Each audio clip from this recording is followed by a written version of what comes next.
If you've handled any of the new pistols this year, there's a good chance one of them made you feel better than you actually are. That's a problem. Some of these 2026 guns aren't just better, they're hiding your mistakes. Others expose you fast. If you can't tell which one you're holding, you're trusting the wrong gun. In this video, I'll show you which new pistols actually hold up when you mess up, and which ones will lie to you. That's how people end up carrying something that feels perfect, then falls apart when things get rushed or sloppy. This isn't about brands or specs. It's about what happens when your grip slips and your timing's off. Most guns fail you there. These don't all fail the same way. One of them crosses a line, and it works. That's the problem. It's sitting at number 3.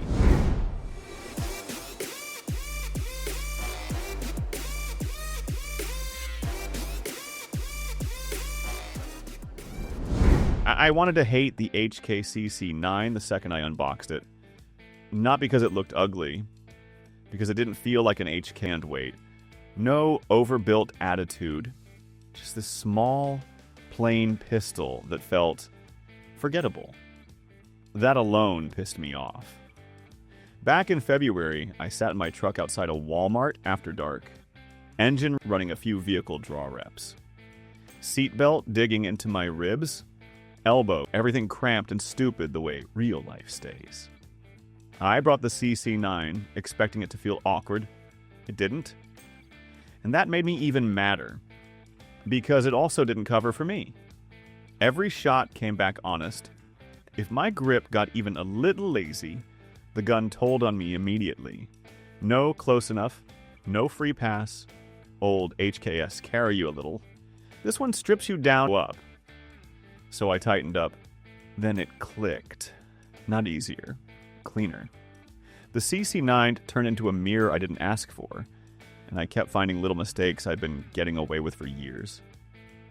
Here's the problem. It still feels plain in the hand. No charm, no romance, just results.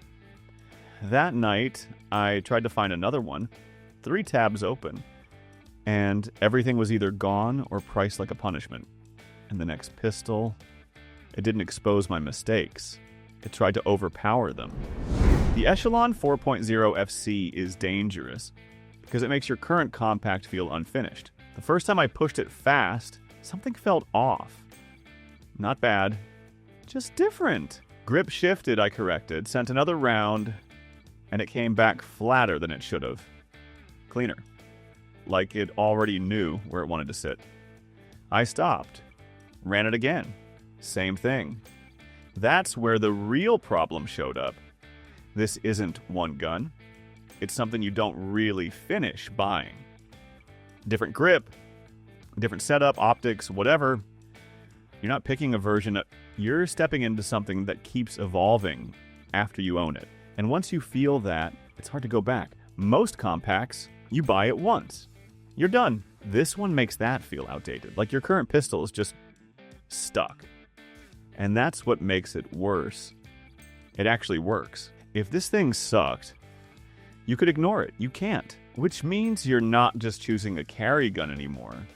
You're choosing whether to step into a system you don't easily walk away from. And that's a different decision. Because if the base gun isn't solid, all of that turns into a trap fast. I didn't walk away clean on it because the next one didn't just change the system. It changed what the shooter could get away with. I rushed the shot. Bad grip. Support hand barely there. I broke the trigger early on purpose. Knew it was going to jump high. It didn't. Round hit center. I just stood there for a second. Like something didn't add up.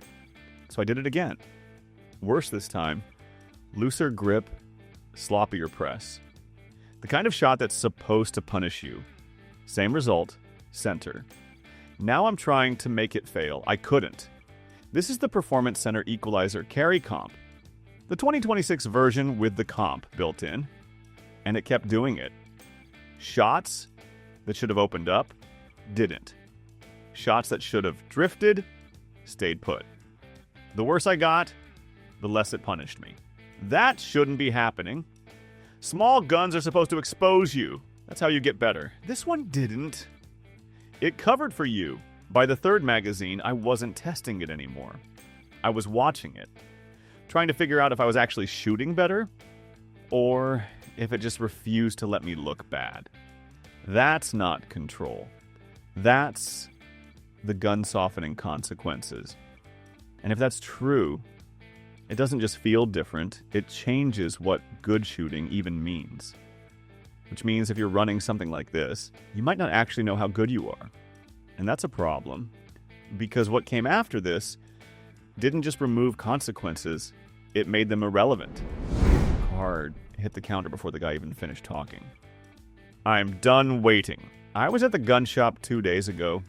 Guy next to me slammed his card down for the Canik Meat MC9 Prime without hesitation.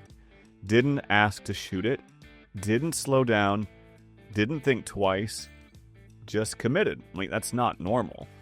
You pick it up, it feels loaded. Triggers crisp, textures aggressive, optics ready.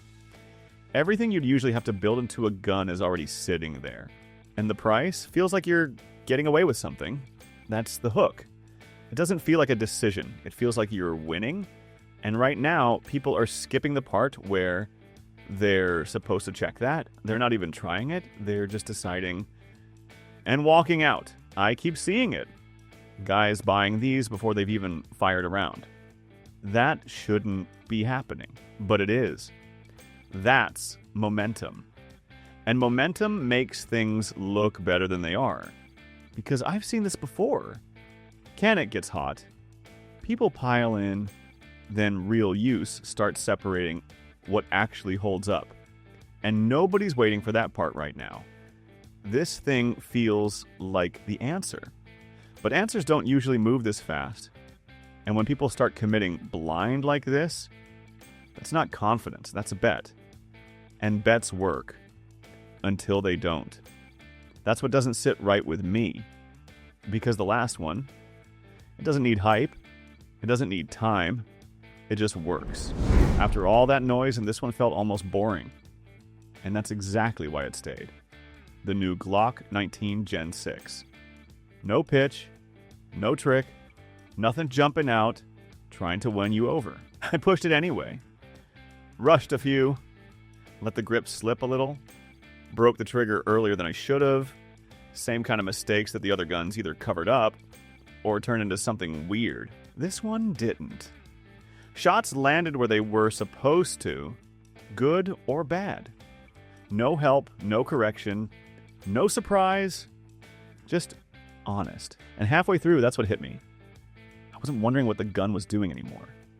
I knew. What I put in came back exactly the same. No argument. That's rare now. Everything else on this list tried to impress. Tried to help. Tried to move faster than you.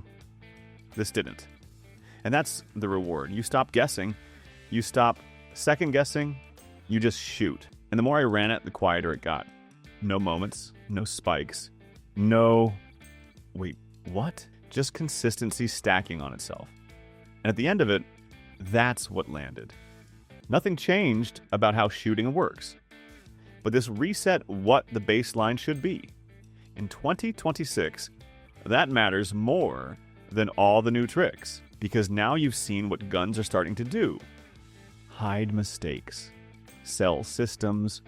Ride hype. This one doesn't do any of that. It just holds the line. And somehow, that ended up being the hardest thing to beat. I wasn't planning on touching it. The Kimber 2K11 comp was sitting in the case like it already knew it didn't belong next to the practical guns. Heavier. Meaner. The compensator made it look like it had been built for a different kind of year. I walked past it once, then stopped and came back. When I picked it up, the weight hit differently. Not just heavier, denser. The balance sat forward. The metal felt serious. And for a second, the rest of the counter disappeared. This didn't feel like a 2026 carry gun trying to be polite. It felt like Kimber decided to stop playing the small gun game and just build something that feels expensive in your hand. The second you close your fingers around it. That's the part that gets you. While everyone else is still arguing over which micro is lighter, this thing stands there looking like it never cared about the argument. And once you feel that kind of unapologetic weight and presence, the smart new releases start feeling a little thin, a little safe, a little like they're still trying to win last year's fight. I set it back down and still looked at it again before I left. Some guns try to fit the moment. This one makes the moment feel smaller. Now you've seen which of these actually hold up when things go wrong. So what are you really trusting? The one that makes you feel good? Or the one that tells you the truth when you mess up? Because those are not the same gun. If you pick wrong, you won't notice it on a clean range day. You'll notice it when your grip's off and your timing's rushed. That number 3 still doesn't sit right with me. Yeah, it works. Better than it should. But there's a line between a gun helping you and covering for you. I'm not sure it's in the right place anymore. So which one are you carrying? I'm Steve. Just make sure you're not the one getting fooled.